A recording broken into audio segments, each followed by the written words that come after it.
세상엔 수많은 디바들이 있습니다. 하지만 원조는 딱 한 명밖에 없죠. 13위는 대중음악 최초로 디바라 불린 팝의 여왕 휘트니 휴스턴입니다. 미국에서는 차포 다 떼고 더 보이스라는 닉네임으로 부르기도 하는데 구질구질한 수식어가 필요 없는 대단한 보컬이라는 거죠. 히트곡도 많습니다. 우리나라에서는 아무래도 영화 보디가드 OST였던 웬다이아가 가장 유명할 것 같고요. 그 밖에도 I Have Nothing, Run to You, Greatest Love of All 등 그야말로 주옥 같은 곡들을 보유하고 있는데요. 그렇다면 2024년에도 음원 수익으로 순위에 오른 거냐? 그건 또 아닙니다. 어이없게도 라스베가스 카지노에서 슬롯 머신으로 돈을 번 건데요. 이미 죽은 사람이니 도박을 한 건 당연히 아니겠죠. 네, 히트니 휴스턴은 노래와 영상이 플레이되는 슬롯 머신 기계가 나온 겁니다. 갬블러가 해당 기계에서 게임을 플레이할 때마다 히트니 휴스턴 쪽에 로열티가 지불되는 방식으로 그 결과 1,300만 달러, 한화로 약 190억의 수익을 올렸다고 하고요. 올해까지 최소 1000개의 히트니 슬롯이 출시될 예정이라니 2025년 수익은 더 올라갈 수도 있을 것 같은데요. 개인적으로는 히트니의 명성이 카지노 슬롯 머신으로 소비된다는 게 영 좀 그렇긴 하네요.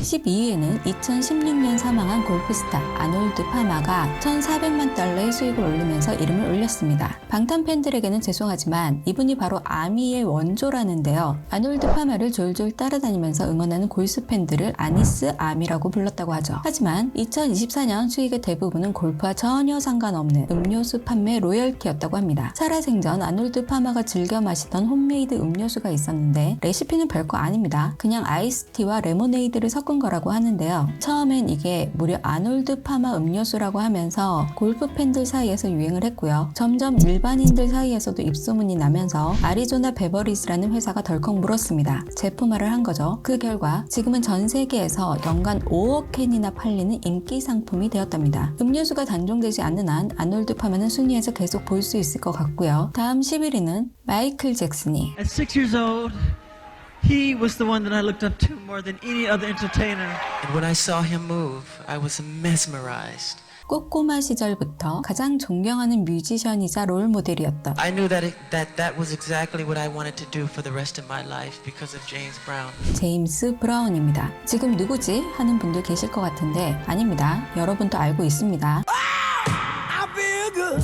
제 말이 맞죠? 다들 아는 곡일 텐데 앞서 나온 마이클 잭슨은 물론 프린스, 믹 제거, 심지어 데이빗 보이까지도 제임스 브라운의 영향에서 자유롭지 못하다고 할 정도로 소울, 펑크, R&B, 재즈, 힙합 등 거의 모든 음악 장르를 섭렵한 뮤지션이자 흑인 음악의 아버지로 여겨지고 있고요. 2024년에 발생한 216억이라는 수익의 대부분은 제임스 브라운이 남긴 음악적 자산에서 나온 거라는데요. 현재 그의 생가를 지역 관광 명소로 바꾸는 중이라니까 내년에는 더 높은 순위도 기대해 볼 수 있겠습니다. 계속해서 10위는 1,700만 달러를 벌어들인 존 레논이 차지했습니다. 비틀즈야 하면 바로 납득이 가는 인물이긴 하지만 그럼에도 불구하고 굳이 따져보면 1970년 다큐멘터리 영화가 한 편 나옵니다. 비틀즈의 마지막 앨범 레딕비의 녹음 과정을 담은 내용이었죠. 하지만 비틀즈 해체 후 1980년대 초 이후로는 불법 복사본으로밖에 볼 수 없었던 아주 귀한 영상이었는데요. 2024년 반지의 제왕 감독으로 유명한 피터 잭슨이 이 비틀즈의 다큐 영화를 AI로 복원해 공개했습니다. 당연히 팬들의 반응이 장난 아니었겠죠. 그뿐만이 아닙니다. 동시에 비틀즈의 신곡도 발표했는데요. 존 레논이 1980년 살해당하는 바람에 오직 데모 테이프로만 존재했던 Now and Then이라는 곡으로 남은 멤버들이 여러 번 녹음을 시도했지만 존 레논의 보컬 음질과 주변 소음 문제 그리고 곡의 완성도 등의 이유로 실패를 거듭했었죠. 그런데 기술이 발달하면서 AI로 비틀즈의 목소리와 배경 소음 그리고 악기 소리 등을 완벽하게 분리할 수 있게 되었고 드디어 2024년 곡이 완성될 수 있었던 겁니다. 폴 맥카트니는 이 곡을 두고 비틀즈의 마지막 노래라는 인터뷰까지 했는데요. Hi there, Paul McCartney here.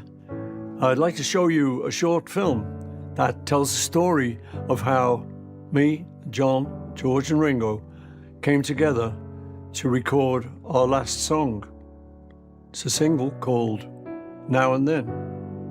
We hope you enjoy it. 괜히 뭔가 좀 찡하네요. 9위는 약 1,800만 달러의 수익을 올린 배우 매튜 페리로, 우리에게는 전설의 미드 프렌즈의 챈들러로 익숙한 분이죠. 국내 팬들 중에선 프렌즈로 영어 공부도 하고 방송이 되는 10년 동안 함께 나이가 들어가는 듯한 진짜 친구 같은 느낌을 받았다는 분들도 많았는데요. 미국판 전원일기 같은 거죠. 그래서인지 지난 2023년 그가 케타민 과다 복용으로 사망했다는 소식은 마치 진짜 친구의 부고장을 받은 듯한 큰 충격이기도 했습니다. 아무튼 매튜 페리의 수익에는 2022년에 출간한 약물 중독과의 싸움을 담은 자서전의 판매 수익도 일부 포함되어 있지만 그보다는 연간 지급되는 프렌즈의 제작료가 대부분으로 1,700만 달러, 한화로는 약 245억이라고 하고요. 다른 프렌즈 출연자들처럼 그 역시도 살아서 누릴 수 있었더라면 얼마나 좋았을까 싶은데 아무리 힘들어도 우리 절대 야근하면 안 되겠습니다. 8위는 바로 이분입니다. 사진만 봐서는 누군지 잘 모르시겠죠? 하지만 이 친구는 다들 아시겠죠? 네, 스누피와 찰리 브라운을 창조해낸 미국인이 가장 사랑하는 만화가 찰스 M 슐츠가 8위입니다.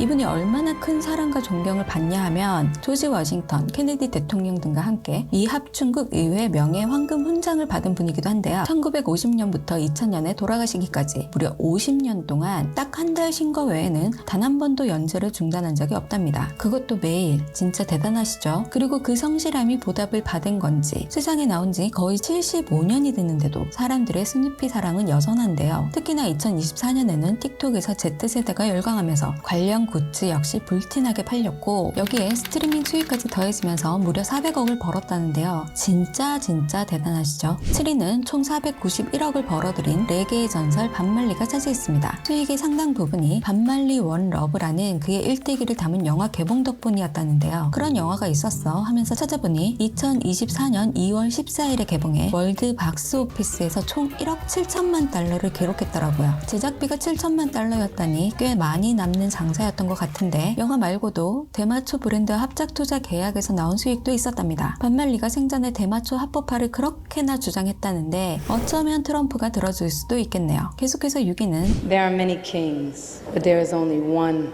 prince. 2004년 락앤롤 명예의 전당에 헌액된 세상에 단 하나뿐인 왕자 프린스입니다. 참고로 비틀즈, 지미 핸드릭스, 마돈나, 퀸 등 어마어마한 뮤지션들이 이름을 올린 바로 그 전당이죠. 이처럼 해외에서는 마이클 잭슨도 인정한 라이벌이자 천재 뮤지션이라는 평가를 받고 있지만 상대적으로 우리나라에서는 살짝 인지도가 떨어지는 편인데요. 그 이유가 프린스의 전성기 시절과 전두환 정권이 겹쳤기 때문이라는 썰이 있더라고요. 대중음악에 대한 검열이 있었던 시기에 심지어 당시 프린스가 활동한 밴드의 이름이 프린스와 레볼루션이었답니다. 혁명이라니 당시로선 가당치도 않은 단어였던 거죠. 아무튼 500억이 넘는 프린스의 수익에는 그가 남긴 수많은 앨범, 이미지 및 초상권에서 발생하는 것도 있지만 대부분은 페이즐리 파크에서 나왔다고 합니다. 프린스가 죽기 전까지 살면서 음악 활동을 했던 스튜디오로 지금은 박물관으로 개조돼 대중에게 공개되어 있다는데요. 생전 프린스가 가장 애정했던 곳이기도 하고 죽기 전에 쓰러져 발견된 곳이기도 하고 또 사후에 화장되어 안치된 곳이기도 하답니다. 제가 만약에 프린스 팬이었다면 꼭 가보고 싶긴 했을 것 같네요. 5위는 1980년대 인기를 끌었던 미국의 뉴웨이브 밴드 더 카스의 보컬 릭 오카색입니다. 솔직히 저는 그룹도 사람도 좀 생소한데요. 순위가 워낙 높아서 그래도 히트곡을 들어보면 알겠지 싶었지만 역시 생소했습니다. 저는 모르는 분이지만 그래도 인기는 많으셨는지 2024년 한 해 동안 무려 650억이라는 수익을 올렸다는데요. 프라이머리 웨이브라는 회사가 릭 오카색의 출판, 이름, 초장 및 이미지 권리에 대한 지분을 인수하면서 지불한 금액이라고 하네요. 자, 그럼 생소하니까 이만하고 넘어가겠습니다. 계속해서 4위는 식상하지만 다른 수식어가 전혀 생각나지 않는 로큰롤의 황제 엘비스 프레슬리입니다. 포브스가 이 랭킹을 2001년부터 시작했다는데 그때부터 단 한 번도 빠진 적이 없을 정도로 훌륭하신 분으로 이분에 대해 언급한 스타조차 쟁쟁합니다. 오늘 순위에서 10위에 오른 존 레논도 엘비스가 없었다면 비틀즈도 없었을 것이다 라는 말을 했었고요. 2월 말에 개봉할 예정인 영화 컴플리트 언노운의 주인공 밥 딜런은 자신도 엘비스가 되고 싶었다며 엘비스가 최초로 레코드를 녹음했던 스튜디오에 가서 엘비스가 서 있던 자리를 표시해둔 흔적에 무릎을 꿇고 키스를 했다는 일화도 있죠. 아직까지도 그를 그리워하는 팬들 덕분에 라이선싱과 음악 스트리밍 그리고 그가 생전에 거주했던 미국 테네시주의 그레이스랜드의 관광 수익으로 토탈 5천만 달러의 수익을 올렸다는데요. 내년 리스트에서도 분명히 볼 수 있을 겁니다. 이어서 3위는 7,500만 달러의 수익을 올린 미국의 동화책 작가이자 만화가 닥터 수스입니다. 누군지 잘 모르시겠죠? 하지만 이 영화는 많이들 보셨을 것 같은데 I Am Sam에서 지능이 좀 떨어지는 아빠 숀 펜이 어린 딸 다코타 패닝에게 읽어준 책이 Green Eggs and Ham by Dr. Seuss. 바로 이 닥터 수스의 책이었습니다.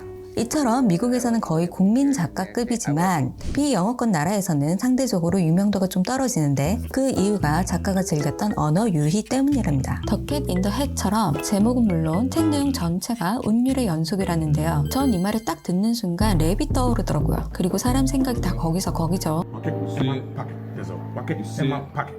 Rocket in my pocket. Huh? 재미있으셨다면요, 좋아요, 구독해주세요.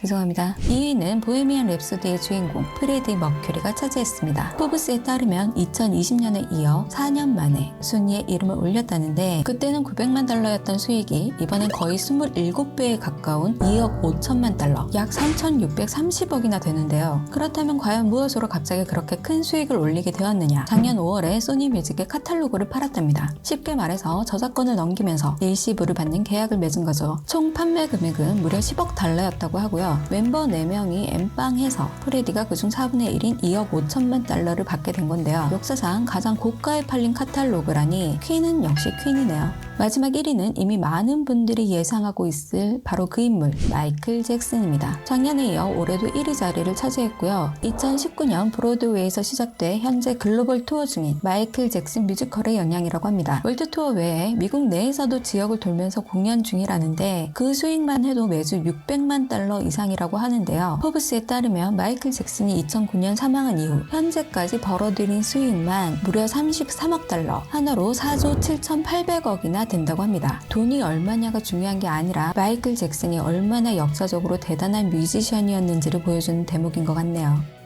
소설 삼국지에 보면 죽은 제갈량이 산 사마이를 이겼다는 표현이 나오는데요. 죽은 셀럽들이 살아있는 잡순이보다 나은 것 같네요. 아, 개똥밭에 굴러도 이승이 나은 건가? 아무튼 이상 2024 사후 셀럽 수익 랭킹이었습니다.